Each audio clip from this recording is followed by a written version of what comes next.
Before power was measured in market share, it was measured in territory. Let's review the ultimate strategists. Historical campaigns are often faltered not from poor strategy, but from leaders' inability to transmit decisions to distant units. This gap between strategic intent and frontline execution represents a massive command latency.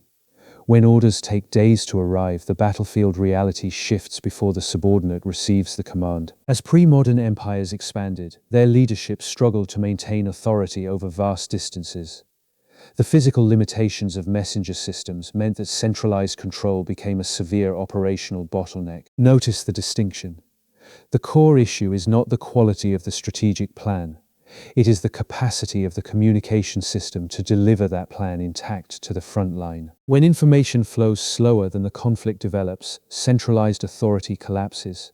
Subordinate officers must then choose between obeying those outdated orders or acting independently without any official approval. Why did some ancient empires manage to coordinate vast campaigns while others dissolved into chaos?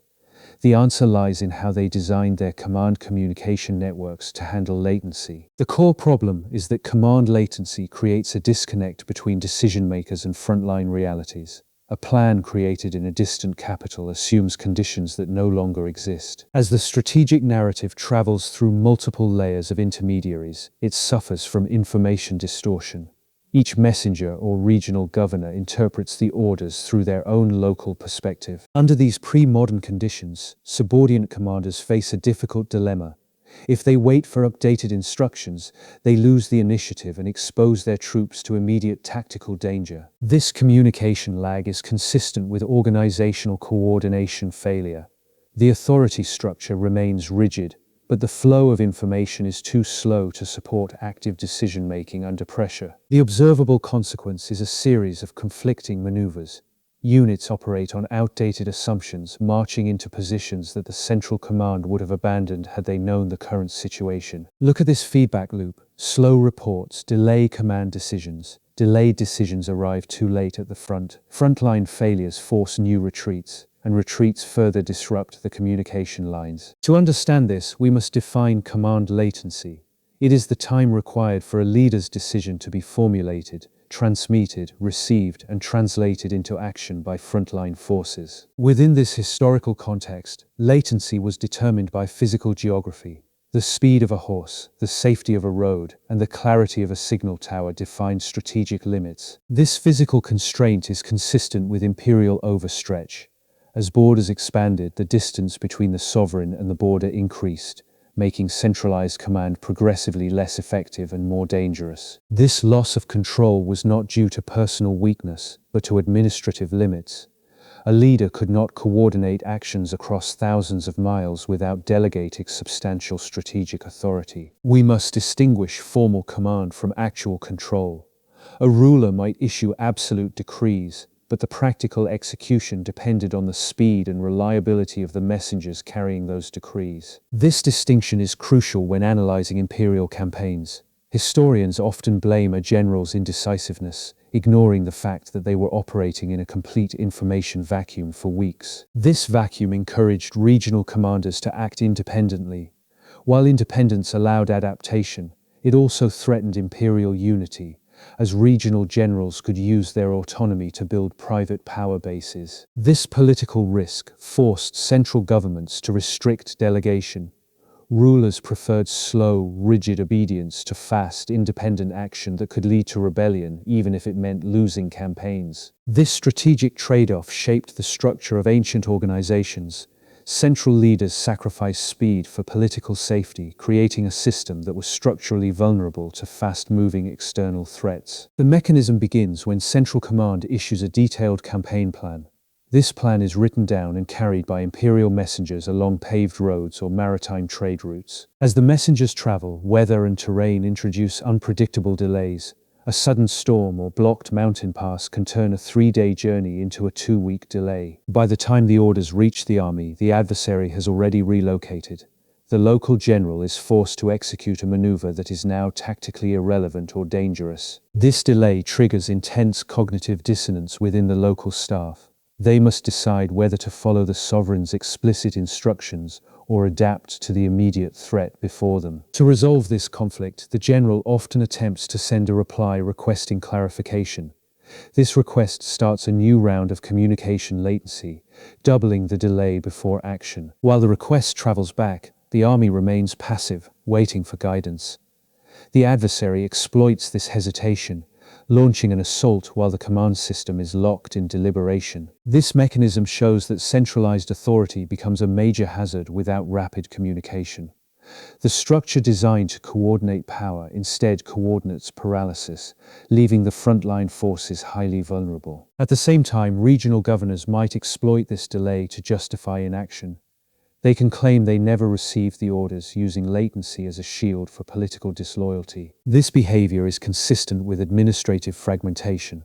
The central state loses the ability to enforce its will, and the empire begins to function as a loose coalition of regions. To counter this fragmentation, some empires created specialized inspector networks.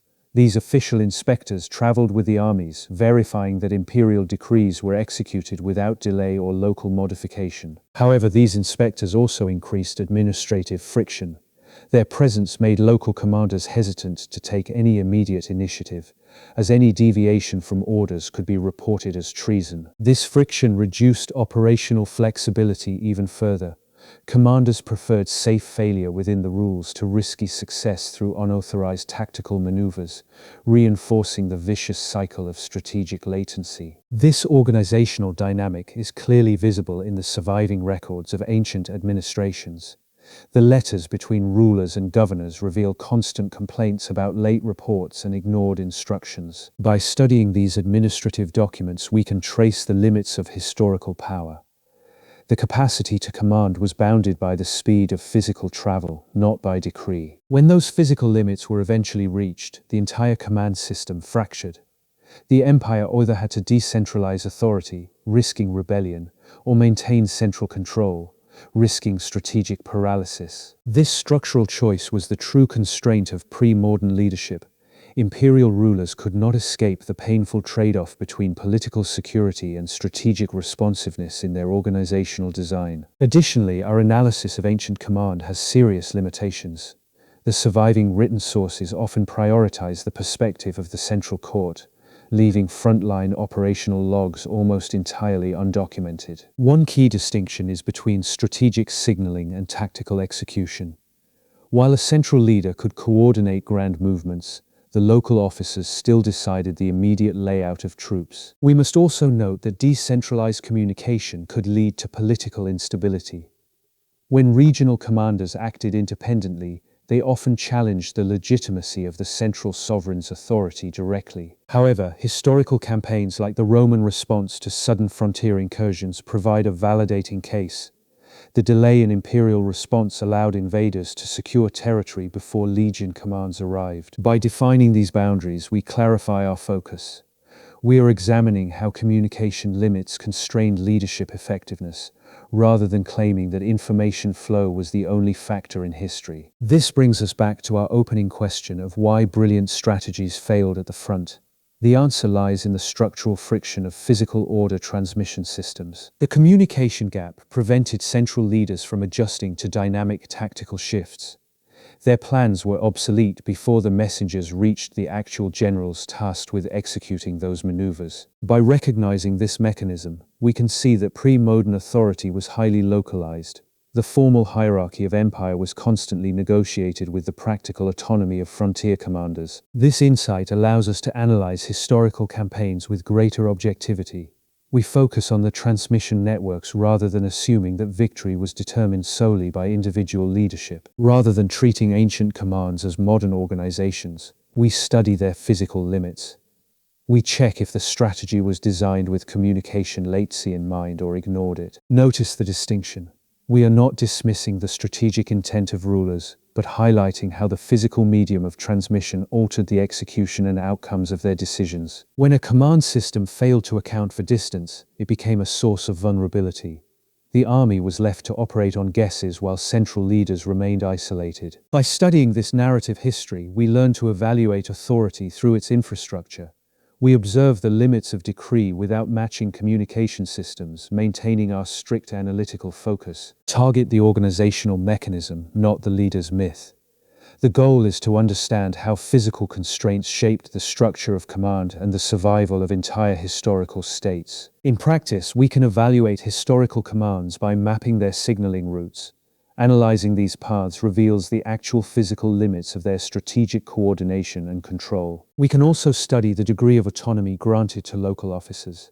Higher autonomy suggests that leadership recognized the constraints of distance and latency. Another practical step is to examine the frequency of message dispatches. Constant requests for updates indicate a central command system struggling with information gaps. These observation steps do not replace traditional military history. They provide a structural tool to help us analyze the physical reality behind the campaigns. We must also check if the state built dedicated postal systems. The presence of these networks shows a deliberate effort to manage command latency. Avoid applying modern corporate analogies to ancient command systems. An empire was not a business, and its coordination problems had vastly different political consequences. Keep our focus analytical. By studying these communication networks, we aim to understand the structural properties of historical power rather than offering modern advice. Consult specialized historical texts for detailed campaign maps. Our goal is to examine the organizational limits of pre-modern authority, not to provide modern management guides. We must look beyond the written orders and analyze the physical roads that carried them. The throne changes, the strategy remains. Until next time.